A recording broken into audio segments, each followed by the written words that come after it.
Hey guys, it's Russell back, and on today's video, I'm going to be testing and reviewing the HFT car wash nozzle. I've been wanting to do this review for quite some time, and the reason that we're going to do this is because we're going to clean the engine compartment on the Honda. It's never been cleaned. It's been 3 years. It's time for it. I wanted it to get really nice and dirty for this test to use this device. Now, if you don't have a pressure washer, don't worry, because we're not even going to pull the pressure washer out today. You do have to have a garden hose, and that's what we're going to hook up to this. One of the reasons that I like this as opposed to just a bucket and regular nozzle is this dispenser right here. We're going to fill this up with Purple Power Vehicle and Boat Wash. I don't need to use a heavy-duty degreaser on the engine because it's not real oily, but there is a lot of dirt and road film and stuff like that on it, which the Purple Power will be able to take care of.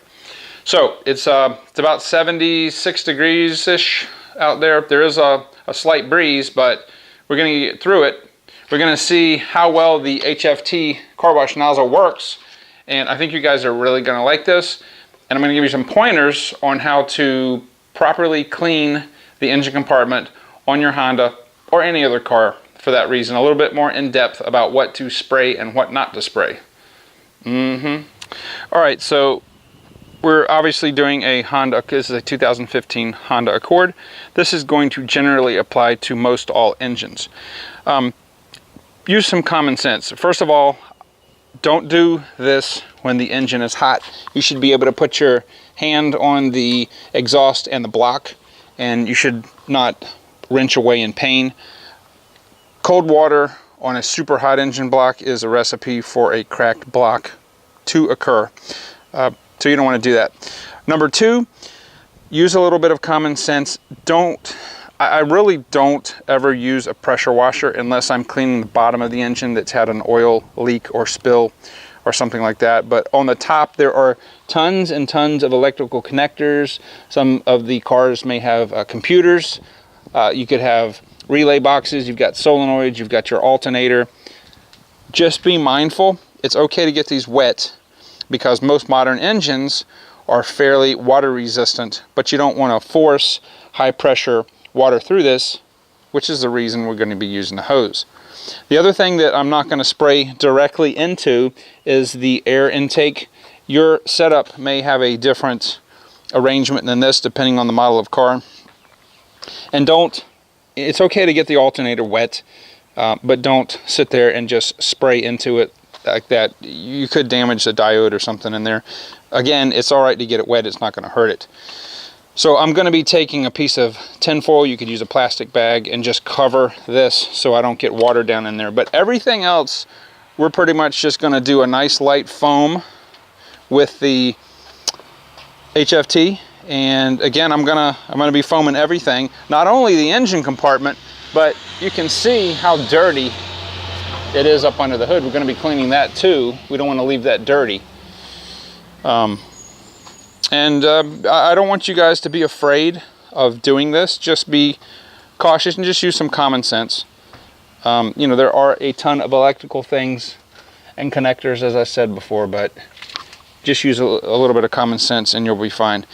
Now, because I'm using the Purple Power, I'm probably going to get some overspray on the body. It's not pH neutral, that's why I'm using it. So I'm going to probably wet this area down. I don't want to let the Purple Power or any non-pH soap dry on the surface because it will streak. Not permanently, but it's just a pain to get off. So we'll be doing that. But I'm going to go ahead and show you what I did. I did one modification to the HFT that you may or may not need to do, but I will show you that next. Alright, so I went ahead and took the assembly out of the package. Now, on this assembly comes with a plastic nozzle on the end.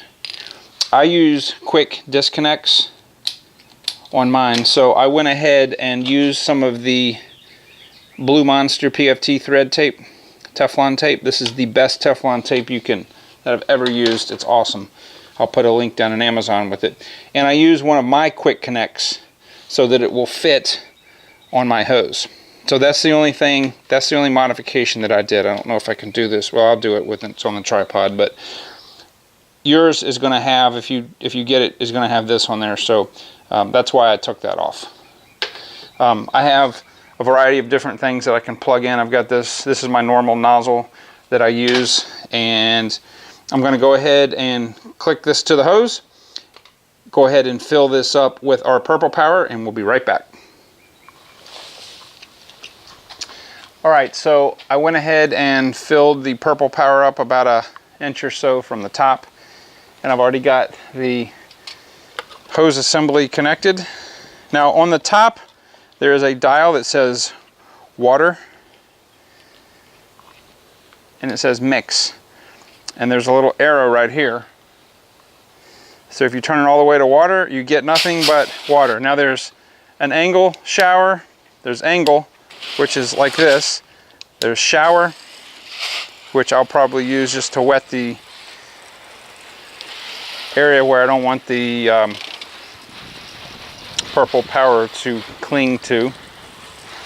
Don't be afraid to go ahead and wet everything, okay? Alright, so when you want to mix it, just turn the knob all the way to mix, okay? And it's going to start taking up the Purple Power. Now it's not going to be a thick, rich foam like a pressure washer, but that's not what we're after. We're trying to apply the product over the engine and just going to let it dwell for a little while. And I did put a piece of aluminum foil here to cover the area that I did not want water in, but get in the back.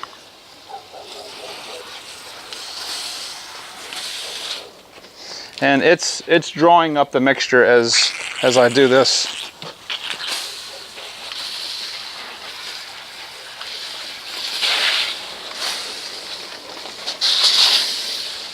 Again, this type of water pressure is not going to hurt anything at all. And I'm going to really get this hood soaked. Get the hood element, or the insulation pad. Now I'm going to go ahead and turn this back to water and just rinse off my fender and the paint where I really don't want the Purple Power stripping the Adams liquid paint sealant. By the way, if you took the time to watch this video, I'm going to give you a spoiler. An old friend is going to be leaving us very, very soon. We'll do a video on that. And for all you people that are up north, it's April. I know that you probably have additional snow. Bundle up. Bundle up. So I'm going to go ahead and turn this back to mix, and I'm going to use the angle again. Just make sure I got everything covered. I really like this nozzle because of just this fact right here. You can angle it, you can flood it, you can mist it, which is kind of if you want a little more foam. Not that it's doing anything, but you guys get the point. You can turn it on a cone, which is a bigger spray, and then center if you're trying to get back.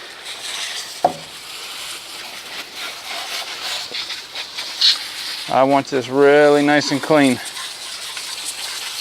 Now, if you have a really greasy engine, you could use Super Clean. You could use my favorite, which is the Citral. Put that in a spray bottle and spray down the, usually the engine block will get, road grime, debris. You've got a leak, it'll take care of all that. So I'm going to go ahead and turn this back to water and spray this out on the ground. I'm going to let this dwell for about probably 6 minutes, and we'll come back and rinse it off. Alright guys, so I'm going to go ahead and rinse this off. Now, if you've got a really soft brush, such as my tire and wheel brush that I showed in the wheel detailing video, that's nice and soft, you can use that if you want to hit some other areas. In fact, let me just get that. Even the raccoon brush, either of these, if you want to, I might as well, because somebody will probably say, why didn't you do that? Well, because this isn't really that dirty, but you can get the top of the valve cover. You can get in all these. This thing is great because you can get in all the nooks and crannies. If you really want to get, you know, this is just really light dust that's in here. Any place where this brush can't reach, you know, you can pretty much depend on this brush. So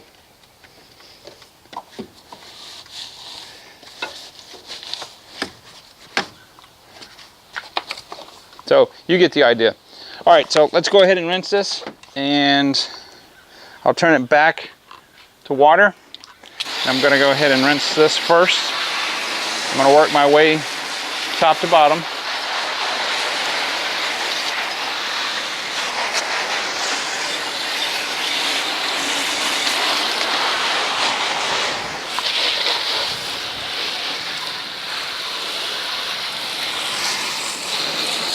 It's a good time to pick out all the leaves if you've got leaves built up, like I do.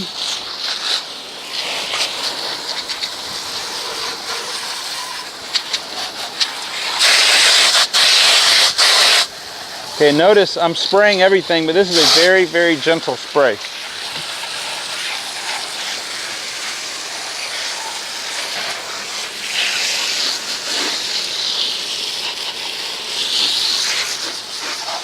Very gentle, not going to hurt anything.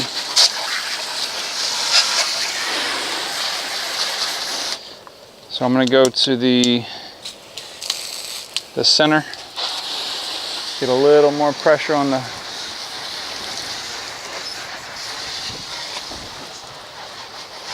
just making sure all the purple power is off.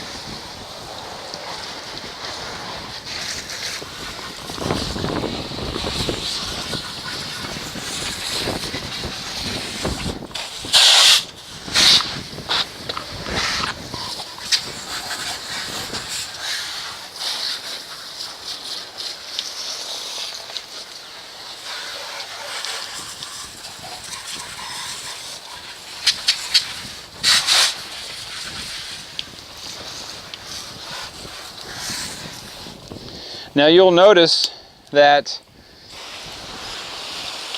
the engine compartment seems really, really thirsty,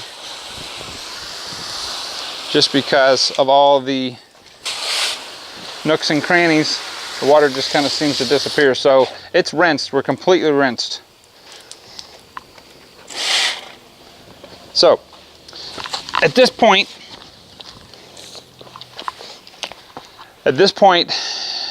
if this is all that you have, if you're in an apartment or whatever, you can let this drip dry. You can use some microfiber cloths if you wish.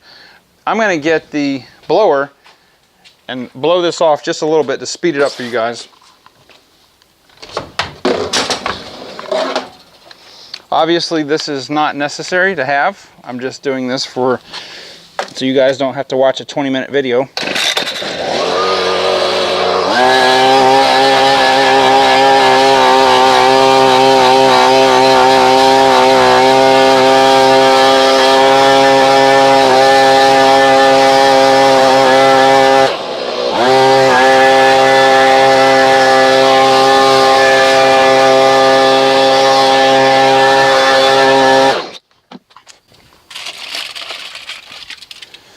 Alright, now, if you have a microfiber cloth and you want to go over the plastics, you can do that. If you want to put some detail spray, if you want to put some quick detailer on there and just kind of mop up the excess, you can do that. You can just let it sit here and air dry. It's kind of a low humidity day, so we're going to be doing that. After this quits dripping right here, I'm going to go ahead and crank the engine up, let it run, get up to operating temperature, and it will evaporate any of the other water that's left down there where the blower couldn't get. If you've got compressed air, you can also use that too, but we'll bring you in closer. There's nothing much better than having a nicely cleaned engine. Once this dries, as I said, if you want to take your Aerospace 303, your VRT, whatever you want to use, and treat the plastic, you can do so. That will just give it a nice, clean, fresh appearance.